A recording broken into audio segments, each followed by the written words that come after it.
has their own data that they're working with, while Global Affairs, as diplomats, strategically here in Nigeria, looking to recruit the best and the brightest in this country. I'm going to be honest, that is my job, okay?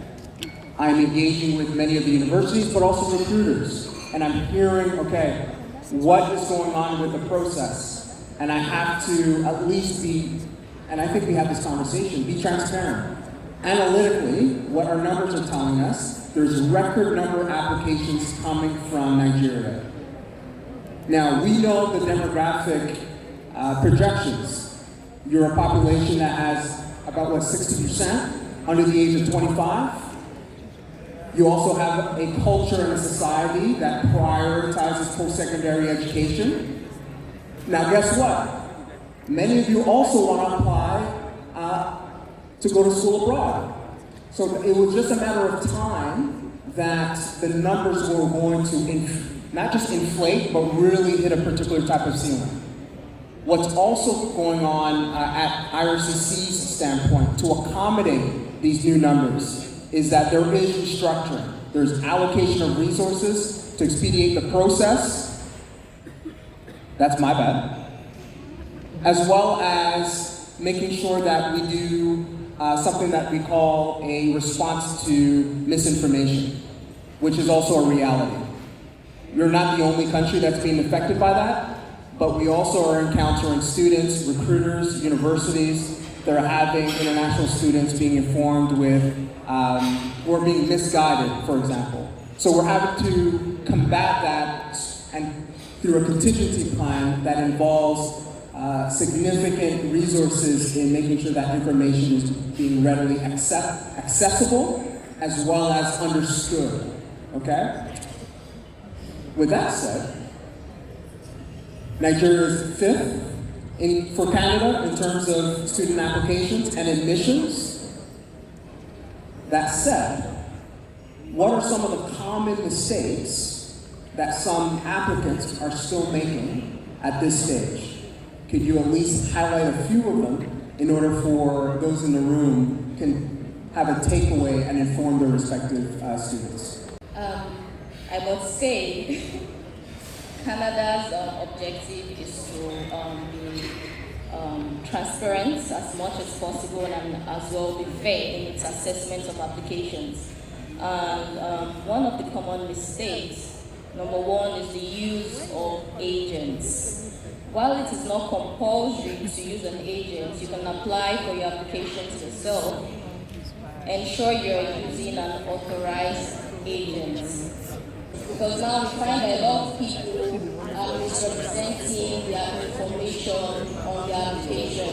You say your name is XYZ, your date of birth is XYZ, you have your parents, but what we are seeing in your application is a very different ballgame. So it's important that you do not misrepresent your information when you are applying to school. And secondly, when applying to a school, ensure you are getting admitted to a school that is affiliated. Not all schools in Canada are affiliated to admit international students. So ensure that you are getting admitted to a designated learning institution. It is your responsibility as a student to ensure that the information you are submitting in your study permit is true, it's factual, because any misrepresentation could result in a ban for 5 years.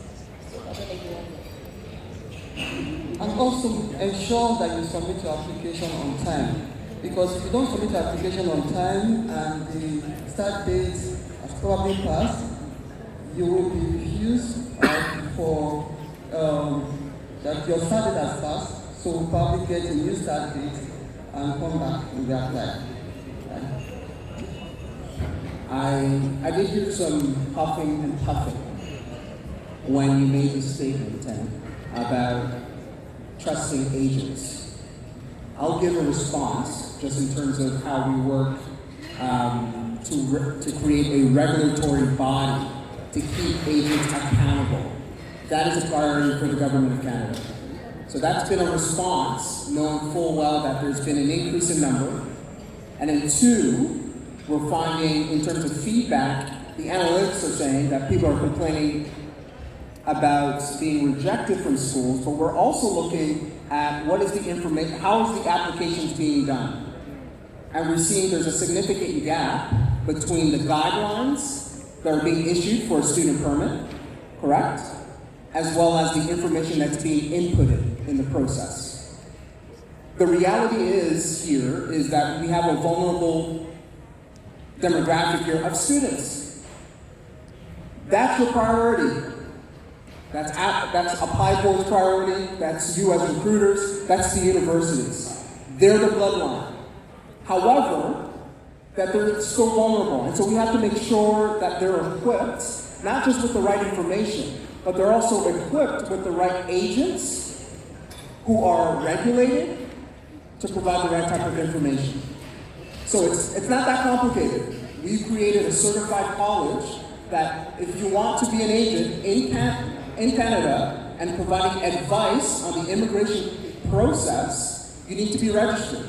And you're going to be also assessed to even get into that process. That said, if you want to be an agent and go ahead and do that and not be regulated, know that you have to inform those students, please, to ensure that the investments that they're making financially is worth it, and two, that on a micro scale, the government of Canada has their best interest in hand, that they're also protected to a certain degree. Am I making sense? Okay. Whew. All right, so we're gonna relax, we're gonna step back. I've been in Nigeria for 5 weeks now. Yeah, 1 day and 5 hours. Okay. And immediately, I'm in the recruitment process and cycle.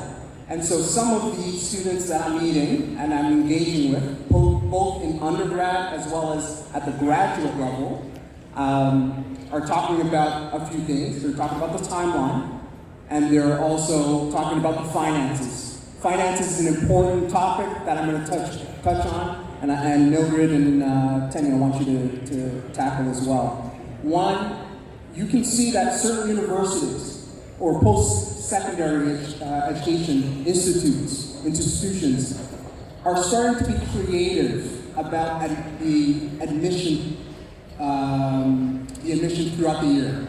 So usually it was just September. Then they extended it to January. Then they have another extension to April or May. The reason why they're doing that is because they're accommodating to a significant demographic of international students who are undergoing an additional process that is quite robust and challenging. And therefore, they're having to be flexible in their admission process. Not in terms of criteria and what they're expecting, but in terms of entry timelines. Does that make sense? Okay. Secondly is the finances. We have to be honest. In the last several months, the Naira has been impacted significantly. One thing that hasn't changed is student tuition. Is that correct? Has that changed? Has that lowered? No, okay. That's increased in some cases. Standard of living, has that lowered in the West? No, it hasn't lowered in the UK, it hasn't lowered in the US, it hasn't lowered in Canada either. To better accommodate that, what many of our colleagues at IRCC have informed applicants, and for those in the room who are going to be informing applicants, students, and equipping them with the right type of information, make sure that their financial statements and supporting documents are sound, are credible, and substantive. I'm going to repeat that. Make sure that their financial statements and records are substantive, credible, and accurate. Is that the term that I use? Yes.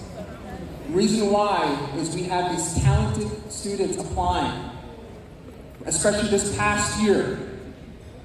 And the reality is that when the Naira crashed, or dipped, or however adjective you want to use, unfortunately, it meant that some of them weren't going to be able to sustain themselves, especially in some of the provinces that are a lot more expensive to live in.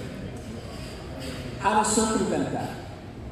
I'm going to pass that on to my colleagues.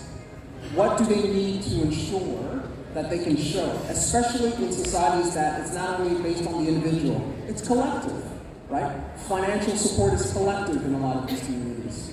So how can they better prepare themselves and equip themselves as they apply in the and prove the substantiation of their finances? Okay. All right. When you are applying, it's expected that you provide at least 6 months bank statements. Right. So that means that if you have plans to go to school, let's say you are going to school in May this year, right? So by now, you should have the money, or you should be making plans for the money, right? Because there are some people that self-sponsor. There are some people parents are sponsoring, right? So if you know that you are the one sponsoring yourself, you should have the money for your tuition fee. All you need to do is just convert it, the naira to the Canadian equivalent. Right, so you know that, okay, I have the money for the tuition. Then you also have to plan for your first year in Canada. Not, okay, I have 2 months money that will take for 2 months, and I will sort the other one out. No, you have to make sure that you have what will take you for the first 1 year. So if your program is a 4-year program, then that means that you also have to give us information on how you intend to finish your study for that 4 years in Canada. So if you just present your 6 months bank statements and the money is not going to cover your tuition fee and your cost of living for the first 1 year, then I'll have to have a rethink or advise your clients to go and prepare very well. That is very, very important. The financial documents that you are presenting, it has to be really sound, as you said. Let's also demystify the fact that if students, for financial reasons, have to change the schools that they're applying to. So instead of applying to schools that are in Ontario or in not New Brunswick, but British Columbia, which are, the cost of living there is quite high. Alternatively, there are other provinces in which you can apply to. There's schools there. They're represented all around, behind you. As recruiters, informing students that there is also a high standard of education across the board. So I'm going to demystify. Industry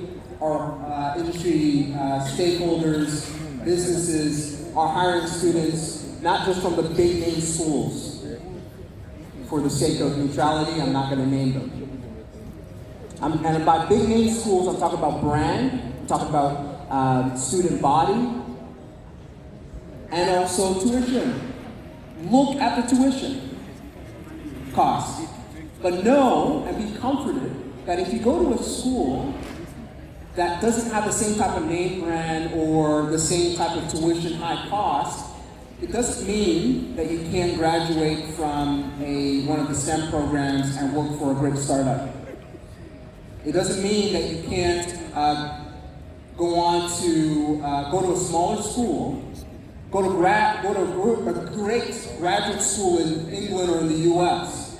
Know that there are different pathways. This is a good hook for me to say, prepare yourself prior to applying, how to prepare yourself while you're a student abroad, and also there's scholarships for you to be eligible for international students. Know full well that there are challenges, hurdles, obstacles, both economic